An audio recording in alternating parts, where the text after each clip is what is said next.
Yeah. So, since I didn't do one for resolution last year, I felt that this year, the 2019 New Year's special resolution deserved its own entry on my festive marathon. So, here we go. Brief summary, a brief summary kind of around it. This meant I had to change my Christmas marathon into a festive marathon, given that this one was New Year's Day 2019 instead of Christmas 2018.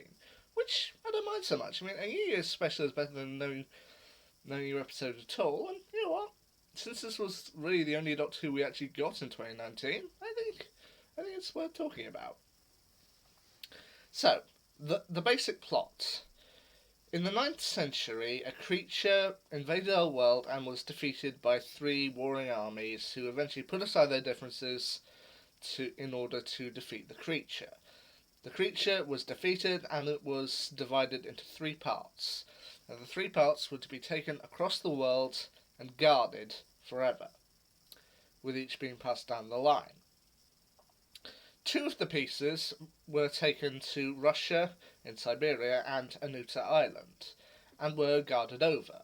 However, the final piece, which was taken to England, the person carrying it was shot down by an archer and thus never completed his journey.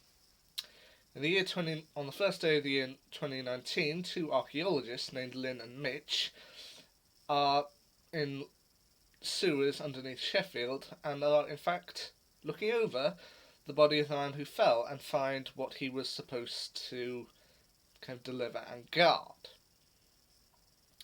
However, the creature that was defeated then begins to revive and ultimately causes problems. The Doctor, now played, of course, by Jodie Whittaker, and her friends Graham, Ryan, and Yaz, are kind of enjoying several New Year's days throughout time and space, until they're called back to Sheffield by an alarm. As it turns out, the creature that Lynn and Mitch found in the sewers is rather more dangerous than they thought. The Doctor has to find a way to deal with the creature. As it turns out, the creature that was defeated in the 9th century and is now causing havoc in Sheffield is a Dalek. But that's not the only problem that they have to deal with. Graham and Ryan also have to deal with a problem closer to home when Ryan's dad Aaron Sinclair, played by Daniel Adegboya, name I've almost certainly butchered, my apologies, suddenly shows back up wanting to have a better relationship with Ryan. And it's kind of a family dynamic that they now have to get used to. So, overall about this special, what do I like about it? Well, the Dalek, strangely enough. Here's the thing, when Jodie Whittaker was revealed as the Doctor and Chris Chibnall took over as head writer of the show, it was announced that for Jodie Whittaker's first series of the show, she wouldn't face any returning adversaries. So no Daleks, no Cybermen, no Autons or whatever other creatures, no Master, nothing would come her way. Which is actually a solid way to go about things, because you can do it from either side. You can either have the first series that you're on kind of go with what people like, the classics, and then the next series go off and show what you can do. Or you could do it the way Chibnall did it, which is show off what you can do and then go for then incorporate what people liked. Which is, yeah, that's a solid way of doing things. And for his first series, he kept true to his word. I mean, the 13th Doctor, for her first series, she didn't face any recurring adversaries. I mean, we had Simshar, Krasko, giant spiders, the Pating, the Thajarians, Kablam robots, Morax, and the Solitract. But for the New Year's special, having her face down a Dalek, this is going to sound weird to say with a Dalek, but having her finally face down a villain that we know, it's strangely warm and comforting. Which is weird to say, but after Jodie Whittaker's first series, which was good, and which was very much kind of into the unknown, this time, just to see her face an enemy that we know and we love, that's kind of nice to see.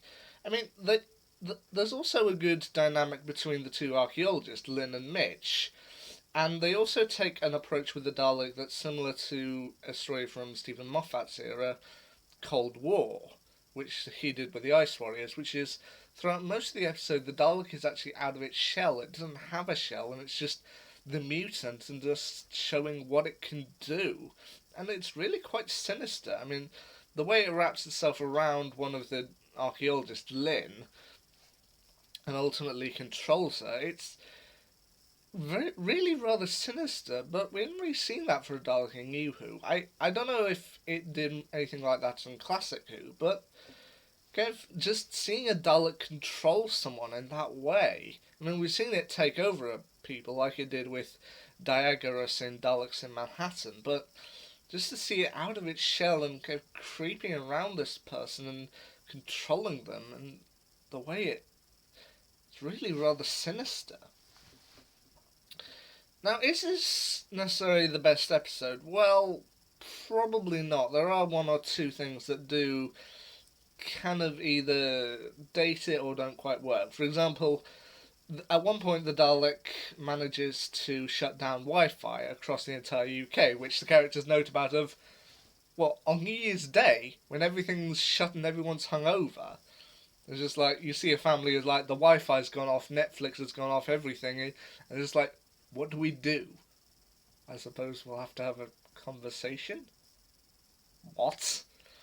And yeah, that's kind of a commentary on how we are at the minute as a species, kind of obsessed with our technology, which I admit is a little bit pointed. But then there's also something about Aaron, which I admit is understandable. Isn't necessarily the healthiest thing to do, but the way they show his grief and how he's done things, like the character saying, you should have been there, you should have been at Grace's funeral, and you weren't. And his ultimate reaction to it, I mean, he spends most of it kind of dodging the question, but then towards the kind of start of the third act, he kind of finally admits that he kind of felt if he wasn't there, if he didn't have to face the problem, then it wasn't there. Which isn't the healthiest method of dealing with grief, but then again, it is a method. It's not necessarily the best method, but even then it's understandable that if you don't have to face, if you weren't there, then you don't have to accept that somebody's really gone, which is, I've seen weirder methods of dealing with grief. In fact, I've had weirder methods of dealing with grief, but strangely enough, it is understandable. So, while this episode is sort of warm and comforting, finally seeing the Doctor face down the Dalek, it's also rather self-reflectant as you see how various characters deal with kind of grief and stress, and it's ultimately rather fulfilling. The one other criticism I have seen people give of Resolution is that towards the end, Ryan seems a little too quick to forgive his dad for everything he's done, and I'd be lying if I didn't say I saw why. But then again, the way I see it, crisis can bring out the best in people, and while they've still got a long way to go on their relationship, kind of forgiving each other for past mistakes, that can often be the first step. I mean, they've still got a long way to go, but just to see each other in a more accepting light, and him just saying, no, I don't want to travel with you, but come home at some point. That to me is kind of a little fulfilling. So, Resolution. 2019 New Year's special, and you know what? I'd rather have that than nothing at all, and I'm happy to rewatch it every year for my festive marathon. But there you go, my thoughts on Resolution. Now, I do wonder if now, because of that, we are getting a New Year's special, sort of. The first episodes of Series 12 on New Year in 2020. And, well, I do wonder if now I'll have to include Spyfall on the Festive Marathon as well. We'll see.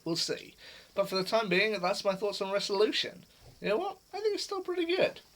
So there you go. Anyway, until next year's Festive Marathon comes around, see ya.